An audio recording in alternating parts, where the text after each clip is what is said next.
this is the first video of 2025, but here we are, and what better way to kick off this new year than with a new MacBook release, the M4 MacBook Air. If you've been following me, you already know I have a soft spot for the MacBook Air. It's just so portable, so thin, so light, just perfect for on-the-go use. And honestly, I think it's the best laptop in Apple's lineup. It might just be the best laptop out there in general. So naturally, I'm just super excited for this update. Now, the M4 Mac Mini was already one of the best tech deals of 2024. Just an insane amount of performance for the price tag. And now Apple's just back at it again with this new MacBook Air. It now starts at $999, which is $100 less than before, and you're getting 16 gigs of RAM, a 12 megapixel center stage camera, updated Thunderbolt ports, and a brand new sky blue color. Now, I ended up getting a spec that I didn't think anyone would even be interested in, but I asked you guys over on Instagram, and surprisingly, all of you guys voted for the spec that I got. So the debate was between the 16 gigs of RAM and the 256 gigs of storage versus the one that I got, which is the full M4 chip, so 10-core CPU, 10-core GPU, 24 gigs of RAM or unified memory, and a 512 gigabyte SSD. So grab a coffee and get comfy, and let's dive into what makes this new MacBook Air so impressive. When it comes to the design, Apple didn't really change much with this new MacBook Air, and honestly, that's a good thing. It's still the same sleek, lightweight aluminum build that we've seen on the M2 and M3 models, and hey, if it ain't broke, don't fix it. We've still got that thin profile, the same Magic Keyboard, which is fantastic, and the same reliable trackpad that everyone loves. And the display is still a 60Hz liquid retina panel with 500 nits of brightness, and while I do wish this got a little bit brighter, it still is solid for everyday use. Port-wise, we're still rocking with MagSafe for charging, 2 USB-C Thunderbolt ports now upgraded from Thunderbolt 3 to Thunderbolt 4 for faster speeds, and the headphone jack. A couple of things did change though. First, the mute button got a slightly different icon. More importantly, the webcam got a solid upgrade. It's now a 12 megapixel center stage camera. This feature just keeps you centered in the frame as you move around, which is super handy for video calls. No more constantly adjusting your screen to stay in the view. The camera just follows you around. Plus there's the desk view mode, which lets you show what's on your desk. It's a little bit distorted and grainy, but it's still a pretty cool trick. Alright, so this is just a quick video and audio test on the M4 MacBook Air. I wouldn't say this is like a groundbreaking update, but it is a pretty noticeable upgrade nonetheless. And for someone like me who's often on WebEx, Zoom, or team calls, this upgraded webcam is kind of a big deal. Like in well-lit spaces or like controlled lighting environments like this one, for example, the quality jump is pretty noticeable, and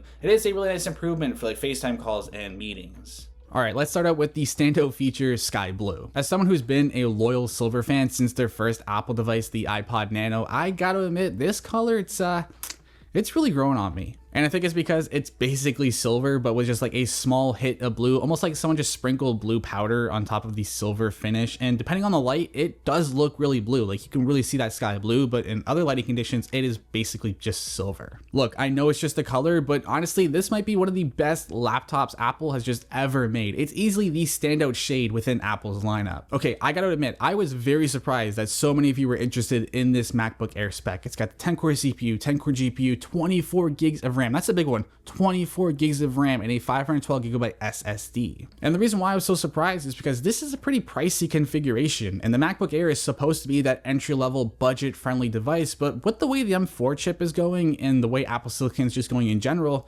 this MacBook Air really blurs the lines between what a MacBook Air is and what a MacBook Pro is. With 24 gigabytes of RAM on board, this thing can handle way more than you'd expect, and it's honestly so impressive what this machine can pull off in such a slim and lightweight design. It's starting to feel a lot like the redesigned M4 Mac Mini, just an incredible value stuffed into a small but yet powerful device. Let's talk about the M4 chip, because obviously this is the biggest upgrade to the new MacBook Airs, and honestly it might be the biggest upgrade to Apple Silicon since the original M1. Sure, it's a 4th generation chip, it's obviously going to be better, but this is more than just a small step forward. The M2 brought a better CPU, the M3 brought better graphics with the ray tracing, but the M4, it's a huge leap in single core performance and also GPU power. This makes everyday tasks feel noticeably faster. Whether you're browsing the web, editing photos, or juggling multiple productivity apps, everything just feels so much quicker and smoother. Now let's be real, no one's buying the MacBook Air to cut their feature-length film or to work on complex 3D designs, but the fact that you could load up a 4K project in Final Cut Pro, cut and scrub the timeline with basically zero lag or hiccups, and also export that project just a few moments slower than the M4 Pro Mac Mini, that's seriously impressive. MacBook Air users will never need this kind of power, but the fact that you can do it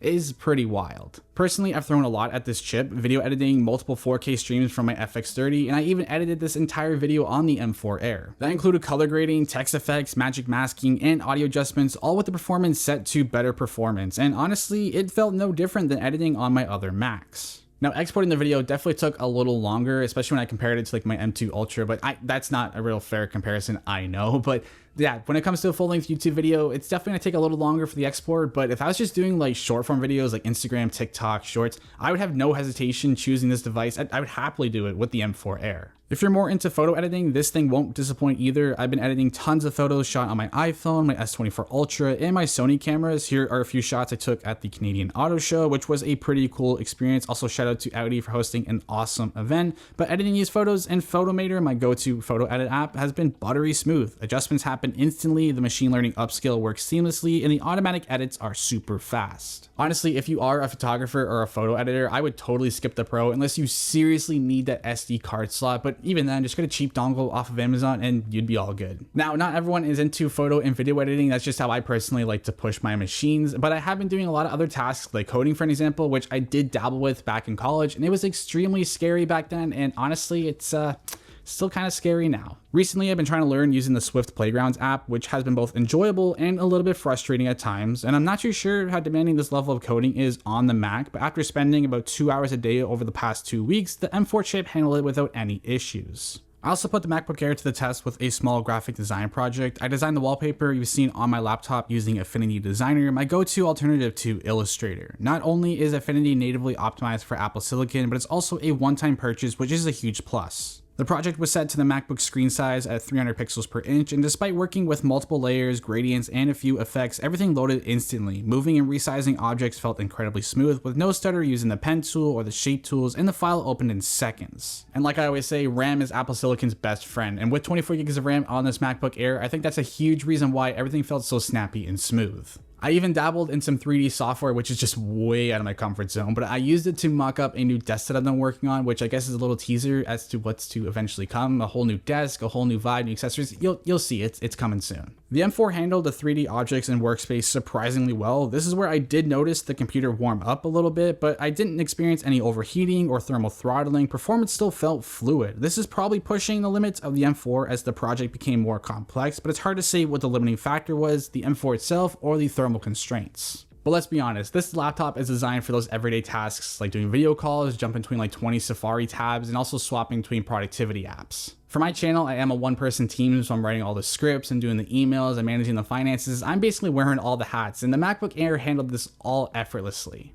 I've had multiple virtual desktops running. I was writing my script for my upcoming M3 iPad Air video while also researching my new desk setup, taking video calls and answering emails all at once, no lag and no hiccups. I was also deep in Safari researching what turned out to be my biggest life purchase yet, my first car. Yep, we finally got one. It's a 2022 Audi Q3 with a few extra add-ons, and let me tell you, I'm obsessed. You'll definitely be seeing this in future videos. You also can't forget about the upgraded 16-core neural engine in the M4, which takes AI performance to the next level. Whether you're cutting out backgrounds, enhancing images, or experimenting with Apple's Image Playground, if that happens to be your thing, everything just feels super fast and snappy. One of my favorite Apple Intelligence features is the writing tools, whether I'm refining an email, spell checking my YouTube description, summarizing an article, or pulling key facts from product briefs. It's all incredibly quick and responsive. To put it to the test, I tried using the magnetic mask effect in Final Cut Pro, and it took just a minute and a half to isolate me in a 1-minute clip, which is pretty impressive. You're genuinely getting MacBook Pro level performance and a thinner and more affordable laptop, which is just insane. Like for casual tasks and even the heavier work, this thing is such a beast, and for the price, it's honestly phenomenal.